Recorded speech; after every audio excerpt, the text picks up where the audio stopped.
that are legal, that I don't think that are moral. Many things.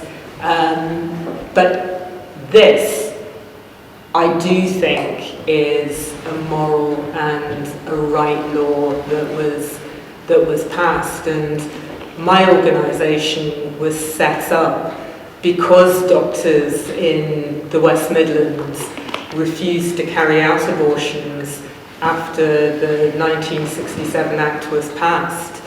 And it was legal, but it wasn't available.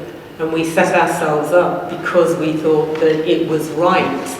And when you say 6,000 embryos, 6,000 pregnancies lost, you see that as being a weight of the number of embryos or fetuses that are killed.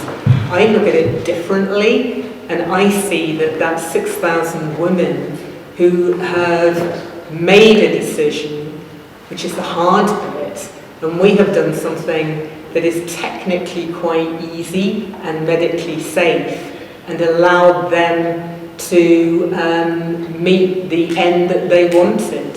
So I see it as being 6,000 women freed from the burden that they didn't want to undertake. You raised an interesting point when you reflecting on how in the 60s everybody walked out, because I do think that for better or for worse we do often align though what we think is moral with what is legal. You will often hear people say, how can you be against abortion? It's a legal thing. Women are accessing legal medical care. How can you be against it? Well, I don't care that it's legal, and I don't think it's medical care. So the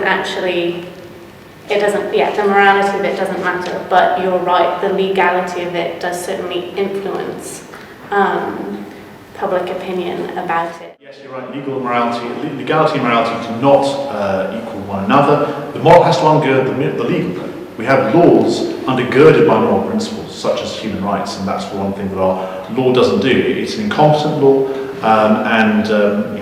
as much as I recognise that I'm in the moral minority, so is that. Only 1% of people think that abortion should be free up to birth, whereas a few more people actually believe that we should have abortion legal completely. But we're both in a moral minority. The vast majority of people exist in a muddled middle somewhere. And what I would simply call people to is consistency. I mean, the one thing I can say about Anne's position is that at least it's consistent. It's horrifically consistent, but at least it's consistent. Mine is also. So the difference is that not horrifically. Mine's simply consistently right and hers consistently wrong. That's the difference. But she would say the same about mine, so that's fine. That's the point here. That you're right. Legality is not the same as morality.